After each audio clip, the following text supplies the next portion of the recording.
Hello दोस्तों। तो आज आ गए एक नई वीडियो के साथ। चूँकि एग्ज़ाम की टेंशन से हम वीडियो बनाना बंद किए हुए थे और एग्ज़ाम से जैसे ही फुर्सत मिला तो आज एक न्यू वीडियो के साथ हम इस टॉपिक को स्टार्ट करेंगे। टॉपिक का नाम था मॉलिक्यूलर बेसिस ऑफ इनहेरिटेंस, जिसमें हम एक क्वेश्चन को डिस्कस किए थे। आज उसी क्वेश्चन के साथ इस वीडियो को स्टार्ट करते हैं, जिसमें हमने इससे पहले डबल हेलिकल मॉडल पढ़ा था, जिसमें चारगाफ जो थे वाटसन एंड क्रिक ने इन्होंने दिया था डबल हेलिकल मॉडल। इसमें उन्होंने बताया कि अगर दो बेस पेयर अटैच हो रहे हैं डबल हाइड्रोजन बॉन्ड या ट्रिपल हाइड्रोजन बॉन्ड के साथ, तो उसमें जो रूल्स आता है उस रूल्स को हमने डिस्क्राइब भी किए थे। आज उसी रूल्स के अकॉर्डिंग मैंने एक क्वेश्चन लिया हूँ और इस क्वेश्चन को सॉल्व करूंगा। कैसे, जैसे कि यहाँ पे क्वेश्चन दिया है इफ ए इज इक्वल 30%, यानी कह रहा है कि एडेनिन जो है, इट मीन्स एडेनिन जो है अगर 30% है, then find the value of cytosine. तो फाइंड करना है किसका वैल्यू, साइटोसिन का। किसके द्वारा, तो बाय चारगाफ रूल, जिसको मैंने डिस्कस किया था। एक बार फिर से मैं नजर दोहराता हूँ कि आखिर चारगाफ रूल होता क्या है। चारगाफ रूल्स, चारगाफ रूल की हम बात करें तो चारगाफ रूल्स जो थे, उन्होंने बताया कि अगर प्यूरिन डिवाइडेड बाय पैरामिडिन्स हैं तो वो हमेशा क्या होंगे, इक्वल, एक के बराबर इक्वल होंगे। जैसे कि यहाँ पे एडनिन जो है, adenine plus thymine is equal to guanine plus cytosine है, अगर इस रेशियो में है तो ये हमेशा इक्वल होंगे 1 के। क्यों ने बताया, चारगाफ रूल्स के अकॉर्डिंग जो अगर adenine plus thymine divided by cytosine plus guanine is equal to 1 के रेशियो में है, तो चारगाफ जो है ये अपना जो भी वर्क्स हैं वो यहाँ पे करेंगे। अगर इसी को हम इक्वल करके देखें तो इसके नीचे नहीं कुछ तो एक होगा डिवाइडेड में। अब क्या होगा कि ऊपर से नीचे मल्टीपल हो जाएंगे, तो इसके द्वारा एडेनिन जो है किसके, थाइमिन के इक्वल में हो जाएंगे, और ग्वानिन जो है वो साइटोसिन के इक्वल हो जाएंगे, और ये उसका रहा रेशियो। यानी इसमें देखा जाए तो 1:1 ऐसे रहता है। यानी अब यहाँ देखें तो एडनिन और थाइमिन जो था, यानी 1 रेशियो जो है वो क्या है, प्यूरिन से है, और ये जो 1 रेशियो आप देख रहे हैं ये क्या है, पायरिमिडिन से है।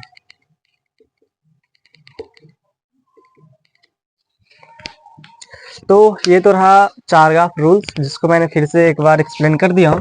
अब क्वेश्चन को जरा ध्यान से देखें और इसको सॉल्व करता हूँ।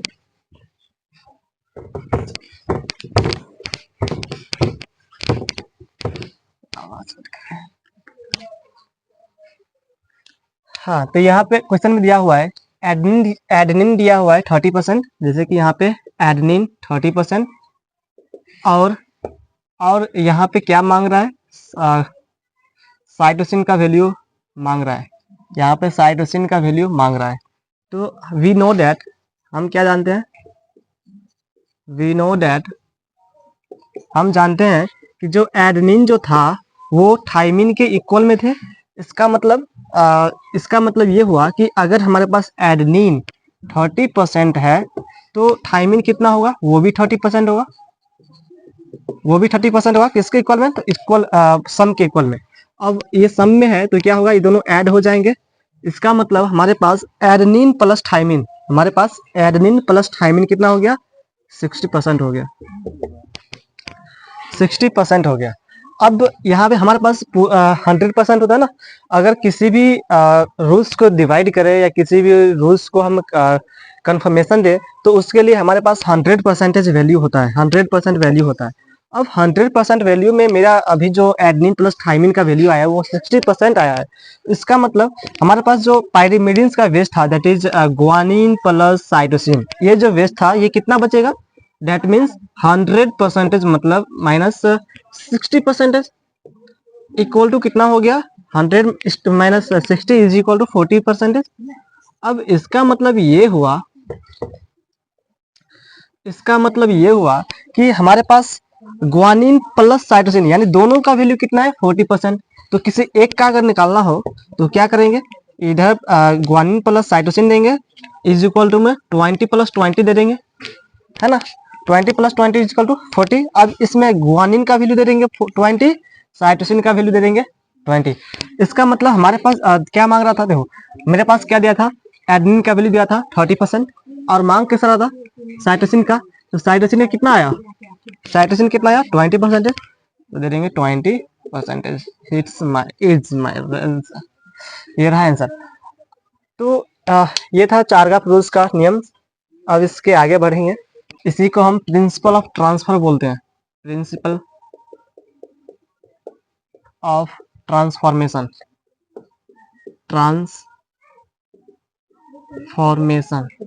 Principle of transformation process.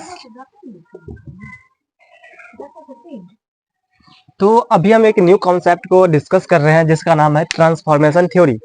ये क्या है, थ्योरी है, बट इसके द्वारा, इस थ्योरी के द्वारा एक प्रिंसिपल थे, उन्होंने क्या क्या डिस्क्राइब किया, तो उन्होंने इस अपने नाम पे इन्होंने नाम दे दिया प्रिंसिपल ऑफ ट्रांसफॉर्मेशन प्रोसेस, क्योंकि उन्होंने एक प्रोसेस को यहाँ पे डिफाइंड किया हुआ था। तो अपने नाम के अकॉर्डिंग उन्होंने प्रिंसिपल ऑफ ट्रांसफॉर्मेशन थ्योरी दे दिया। इस प्रिंसिपल ऑफ ट्रांसफॉर्मेशन थ्योरी में एग्जैक्ट बात क्या था, जर्मनी की कहानी है, जहाँ पे कोई लिविंग ऑर्गेनिज्म प्रॉपर लाइव नहीं थे, प्रॉपर अपना लाइफ को सरवाइव नहीं कर रहा थे। तो उस टाइम में कुछ ऐसे डिजीज थे, जैसे कि निमोनिया था, क्या था, निमोनिया। निमोनिया एक ऐसा डिजीज था उस टाइम के लिए जिसकी वजह से बहुत सारे ह्यूमन जो थे डेड हो रहे थे। इसके ग्रेसिट हो गए, साइंटिस्ट आए जिसका नाम था Frederick Griffith, Frederick Griffith.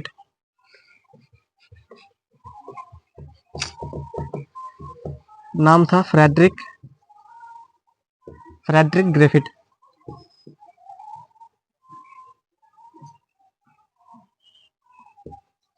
Frederick Griffith इन्होंने एक्चुअल में जो अंडरस्टैंड कर रहे थे निमोनिया के बारे में, कह रहे थे कि आखिर में ये निमोनिया ह्यूमन को क्यों डेड कर रहा है। निमोनिया क्या था, एक डिजीज था, क्या कर रहा था, डिजीज कौन सा था, तो ह्यूमन किल डिजीज था उस टाइम के लिए।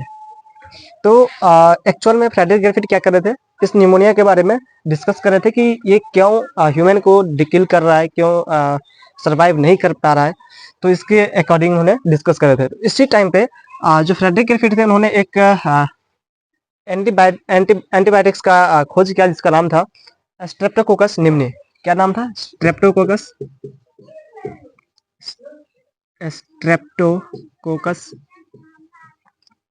Pneumonia, Streptococcus pneumonia. इन्होंने इस एंटीबायोटिक्स का खोज किया और इसके बेस पे उन्होंने प्रिंसिपल ऑफ ट्रांसफॉर्मेशन थ्योरी को डिस्क्राइब किया। बट देखा जाए तो ये जो निमोनिया था ना, ये जो स्ट्रेप्टोकोकस न्यूमोनिया था, ये डिजीज काउजिंग एजेंट नहीं था। स्ट्रेप्टोकोकस न्यूमोनिया ये डिजीज काउजिंग एजेंट नहीं था, जबकि इन्होंने खोज तो करा था निमोनिया के बारे में, और ये तो किल कर ही नहीं रहा है निमोनिया को। तो लेकिन इसके बेस पे उन्होंने एक ट्रांसफॉर्मेशन दे दिया कि जो डिजीज काउजिंग एजेंट है वो है डीएनए। डीएनए पे अगर कोई भी वायरसेस, बैक्टीरियल, फंजी अगर अटैक कर रहा है, तो ऑब्वियसली जो जिसके डीएनए पे वो अटैक करेगा वो किल हो जाएगा बाय समथिंग इसके द्वारा। तो इसके साथ हम एक न्यू कॉन्सेप्ट को यहाँ पे डिस्कस करेंगे, जिस कॉन्सेप्ट का नाम था transformation theory. That means transformation theory. Transformation theory को हम, तो एक्चुअल में 1972 ईस्वी की बात है, 1972 ईस्वी की बात है। जो जब ट्रांसफॉर्मेशन थ्योरी को एक्सप्लेन करना चाहा, तो उस टाइम पे एक साइंटिस्ट आए जिसका नाम था फ्रेडरिक ग्रिफिथ।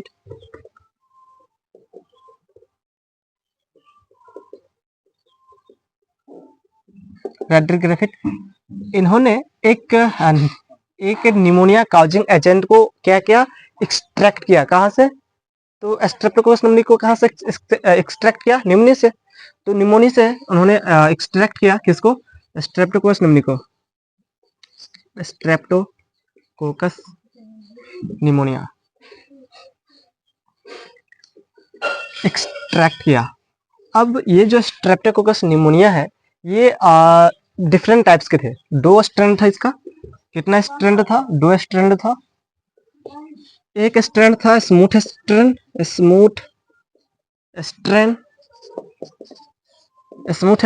और एक था रफ स्ट्रैंड। तो जब फ्रेडरिक ग्रिफिथ ने स्ट्रेप्टोकोकस निमोनिया को एक्सट्रैक्ट किया निमोनिया से, तो उन्होंने 2 स्मूथ स्ट्रेन को दो स्ट्रेन को उन्होंने एक्सट्रैक्ट किया, देखा। एक था स्मूथ स्ट्रेन और एक था रफ स्ट्रेन। तो रफ स्ट्रेन था, ये जो रफ स्ट्रेन था ये does not produce virus.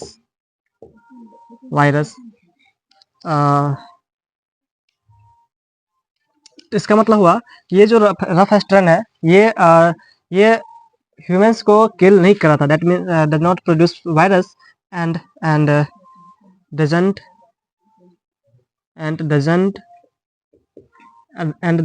Kill human. ये ह्यूमन को किल नहीं कर रहा था। इसका मतलब ये हुआ कि ये जो रफ स्ट्रेन थे इसके पास ऐसा कोई इसके पास कोई ऐसा वायरस नहीं था जो किसी भी ह्यूमन को किल कर सके, है ना। लेकिन अगर स्मूथ स्ट्रेन की बात किया जाए तो ये क्या है? स्मूथ स्ट्रेन के पास वो क्षमता है, वो एबिलिटी है, वो टेंडेंसी है जो किसी भी ह्यूमन को डेड कर सकता है। इसका मतलब ये हुआ कि ये क्या है? जो स्मूथ स्ट्रेन ये क्या है? It produce some viruses and kill them।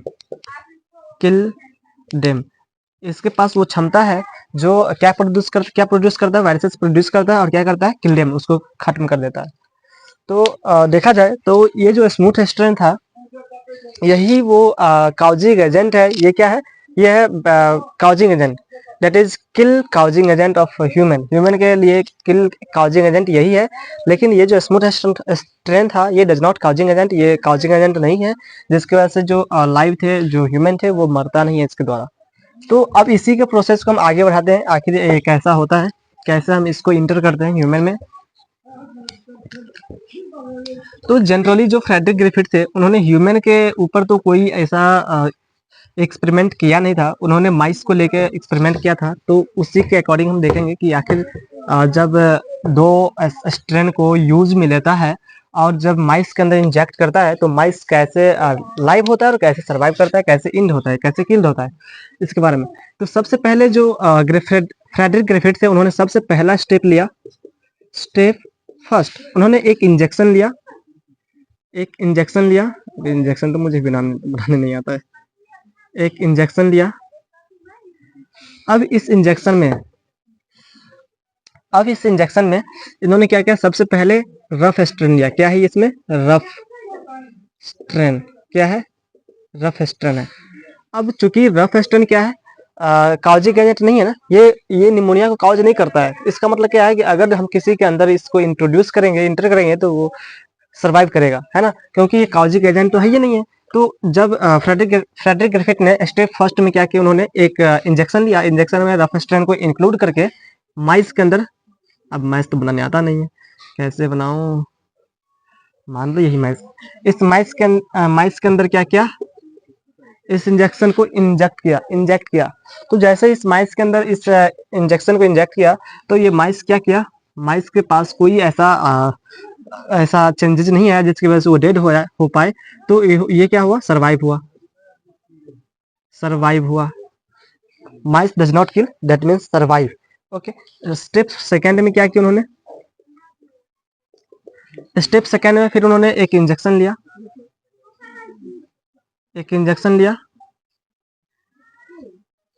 अब इस इंजेक्शन में उन्होंने स्मूथ स्ट्रेन को लिया।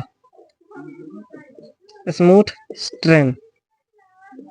अब इस बार उन्होंने माइस के अंदर इंजेक्ट किया। माइस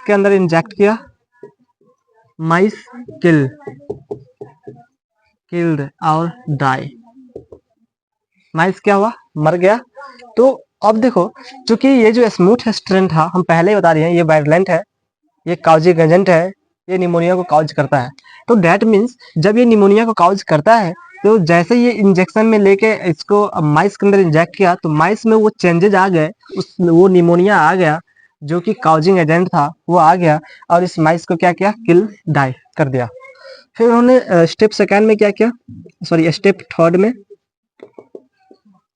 अब चूंकि ये क्या है, काउजिंग एजेंट है, तो इन्होंने पहले उन्होंने एक थैला लिया, उसमें इस स्मूथ स्ट्रेन को वाटर में मिला के इन्होंने क्या किया, वाटर वेपराइजेशन किया, वेपराइजेशन किया। तो जैसे जब इस स्मूथ स्ट्रेन को वाटर में लेके इसको बॉयल किया, तो ये जो स्मूथ स्ट्रेन था ये किल हो गया। ऑब्वियसली ये किल होगा, तो किल होगा क्या होगा, ये जो स्मूथ स्ट्रेन था ये रफ स्ट्रेन में क्या हो गया, चेंज हो गया, कन्वर्ट हो गया, है ना। जब इसमें जो बैक्टीरिया थे, जो वायरसेस थे, वो तो किल हो गया ना, तो वो किल हो गया तो वो चेंज हो जाएंगे या कन्वर्ट हो जाएंगे। तो इसी तरह से स्मूथ स्ट्रेन रफ स्ट्रेन में कन्वर्ट हो गया। अब क्या किया उन्होंने, स्टेप थर्ड में फिर एक इंजेक्शन लिया,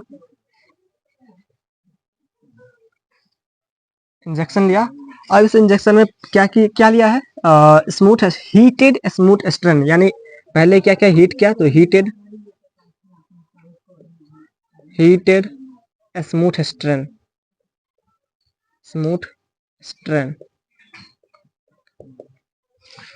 हीटेड स्मूथ स्ट्रेन।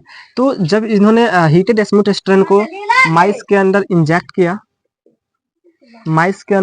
किया, तो चूंकि ये जो स्मूथ स्ट्रेन है, ये अब जब इसको हीट किया, तो ये पहले क्या था, वायरुलेंट था, हीट किया तो नॉन वायरुलेंट में कन्वर्ट हो गया।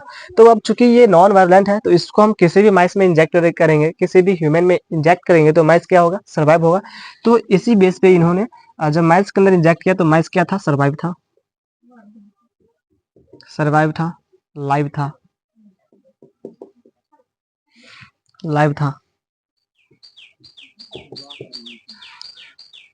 अब क्या हुआ, अब ये जो हीटेड स्मूथ स्ट्रेन था, इसको मिक्स कर दिया रफ स्ट्रेन से। स्टेप फोर में क्या किया, सबसे पहले उन्होंने एक इंजेक्शन लिया, बड़ा वाला इंजेक्शन लिया, और इस इंजेक्शन में पहले क्या था, हीटेड स्मूथ स्ट्रेन था, तो इन्होंने यहाँ पे मिक्स किया हीटेड स्मूथ स्ट्रेन, और उसके साथ क्या रखा है, उसके साथ रफ स्ट्रेन को इंक्लूड किया है, रफ स्ट्रेन,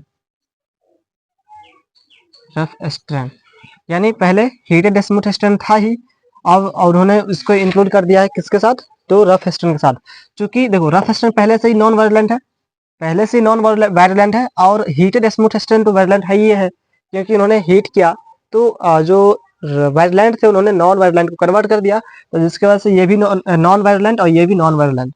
बट यहाँ पे चमत्कार वाली बात यहाँ पे ये है कि जब इसको मिक्स करके इन माइस के अंदर इंजेक्ट किया ना, तो माइस डाई। अब साइंटिस्ट जो भी थे वो बहुत ही ज्यादा कंफ्यूज हो गया कि अब रियल में ये किल कैसे कर दिया, हाउ किल्ड, कैसे इन्होंने जो हीटेड स्मूथ स्ट्रेन था, जब इसको रफ स्ट्रेन के साथ मिक्स किया, तो माइस कैसे किल्ड हो गए, इसके बारे में फिर उन्होंने बहुत सारे डिस्कस किए। तो लास्ट में उन्होंने ये देखा कि जब हम इस हीटेड स्मूथ स्ट्रेन को रफ किए हैं, मिक्स किए हैं रफ स्ट्रेन के साथ, तो कुछ ना कुछ ऐसे ट्रांसफर हुआ होगा, कुछ ना कुछ हीटेड स्मूथ स्ट्रेन से रफ स्ट्रेन में कुछ ऐसा वायरसेस या कुछ ऐसे बैक्टीरिया या फंगाई या कुछ ऐसे एलिमेंट इसमें ट्रांसफर हुए होंगे, जिसके वजह से स्मूथ स्ट्रेन, यानी जो इसके वजह से रफ स्ट्रेन जो थे वो कन्वर्ट हो गया, किस में कन्वर्ट हो गया, तो कन्वर्ट किस में होगा, स्मूथ स्ट्रेन में होगा, स्मूथ स्ट्रेन में। अब चूंकि ये स्मूथ स्ट्रेन में जब कन्वर्ट हो गया, तो इसमें स्मूथ स्ट्रेन क्या है, वायरुलेंट है, डिजीज काउजिंग एजेंट है। तो अब ये क्या किया, डिजीज काउजिंग कर दिया, इन्होंने काउज कर दिया।